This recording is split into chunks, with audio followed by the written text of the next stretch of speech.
اللہ پاک نے قرآن مجید کی سورہ بقرہ کی آیت کریمہ کے اندر دو باتیں ارشاد فرمائیں۔ ایک فرمایا یا ایھا الذین آمنوا کتب علیکم الصیام کما کتب علی الذین من قبلکم، کہ روزے تمہارے اوپر فرض کیے گئے ہیں جس طرح ان سے پہلی امتوں پر فرض کیے گئے۔ Fasting is not obligatory only upon you. Fasting were mandatory the nations who came before Prophet علیہ الصلوۃ والسلام لعلکم تتقون، تاکہ تم پرہیزگار بن جاؤ۔ The objective of fasting is purification, piety of God, internal purification, spiritual and mental growth. This is the main objective of fasting. یہ سن 2 ہجری کو تحویل قبلہ کے حکم کے 10 دنوں کے بعد شعبان المعظم کے مہینے میں حکم آیا فمن شاہد منکم الشہر فلیصمہ، تم میں سے جو رمضان کا مہینہ پائے اس کے روزے رکھے۔ تو اس اعتبار سے کر کے مجموعی طور پر حضور صلی اللہ تعالیٰ علیہ وآلہ وسلم کی بعثت مبارکہ کے 15ویں سال جا کر کے روزوں کی فرضیت کا حکم نازل ہوا ہے، روزے فرض ہوئے۔ اور اس کا جو مقصد بیان کیا تقویٰ کا، کلوزنس ٹو گاڈ، تقویٰ، you must have the concept that Allah Almighty is ever over watching me. That is taqwa. تقویٰ کا ایک معنی یہ بیان کیا گیا کہ جہاں اللہ نے تجھے جانے کا حکم دیا ہے، حاضر ہونے کا حکم دیا ہے، وہاں سے تجھے غیر حاضر نہ پائے، اور جہاں اللہ نے جانے سے روکا ہے وہاں تجھے موجود نہ پائے۔ تو جو شخص کے اندر یہ کیفیت آ جائے وہ متقی انسان ہے۔ بار بار تقویٰ کی بات کی، پائٹی کی بات کی، فیئر آف گاڈ کی بات کی، اور نیکیوں کے لیے آگے بڑھنے اور برائیوں سے رکنے کی بات کی۔ اور متقی انسان ان اولیاءہ الا المتقون، the pious people, the people who have taqwa and piety of God. Quran is saying categorically those people are friend of Allah subhanahu wa ta'ala. So this is the basic objective of fasting, to purify the believers mentally, spiritually, morally, ethically. Ramadan wants to purify us. جب ہم اللہ کے قریب ہو جاتے ہیں تو پھر اللہ فرماتا ہے میں متقین کو اپنا دوست بنا لیتا ہوں۔ اور نبی کریم علیہ الصلوۃ والسلام نے ارشاد فرمایا 5 چیزیں ایسی ہیں جو اللہ نے صرف میری امت کو عطا فرمائی ہیں، مجھ سے پہلے کسی امت کو عطا نہیں فرمائی۔ پہلے 1,00,000 کم و بیش 24,000 انبیاء اور رسل آئے، لیکن کسی نبی علیہ الصلوۃ والسلام کی امت کو یہ 5 چیزیں نہیں ملی جو حضور کی امت کو نصیب ہوئیں۔ سنیے ذرا، فرمایا اوتیت امتی فی شہر رمضان خمسا لم یؤتہن نبی قبلی، فرمایا 5 چیزیں ایسی ہیں مجھ سے پہلے کسی نبی کو نہیں دی گئیں۔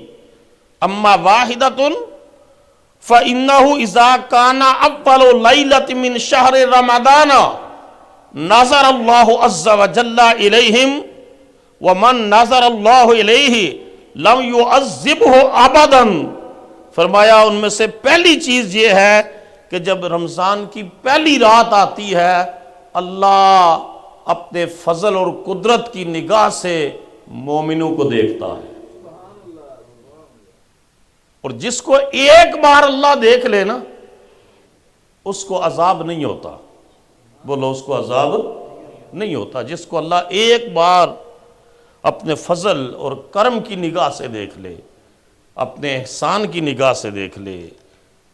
وَأَمَّا الثَّانِيَةُ، سیکنڈری چیز، فَإِنَّ خُلُوفَ أَفْوَاهِهِمْ حِينَ يُمْسُونَ اطیب عند اللہ من ریح المسک، جب افطاری کا وقت آتا ہے یا روزے دار سو کر اٹھتا ہے تو اس کے منہ سے جو بو آتی ہے، فرمایا اللہ کے نزدیک وہ کستوری اور مشک سے زیادہ وہ پیاری ہوتی ہے۔ روزے دار اللہ کو کتنا پیارا ہے کہ اس کی منہ کی خوشبو بھی اللہ، بو بھی اللہ کو خوشبو کی طرح، اور من ریح المسک اس جیسی اور اس سے بڑھ کر لگتی ہے پیاری۔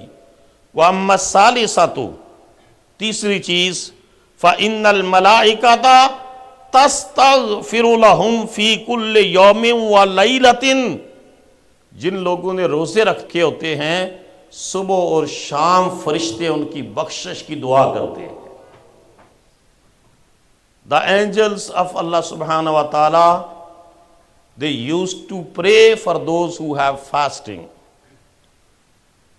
جن لوگوں نے بھی روزہ رکھا ہے فرشتے ملائکہ ان کے لیے اللہ کے حضور صبح اور شام فی کل یوم و لیلۃ، angels are praying for us in the morning time and even at the evening time.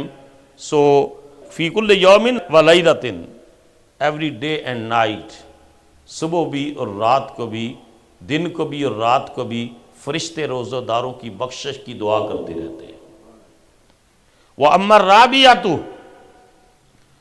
الرَّابِعَةُ فَإِنَّ اللَّهَ عَزَّ وَجَلَّ يَأْمُرُ جَنَّتَهُ، اور چوتھی چیز یہ ہے کہ اللہ تعالیٰ جنت کو حکم دیتا ہے۔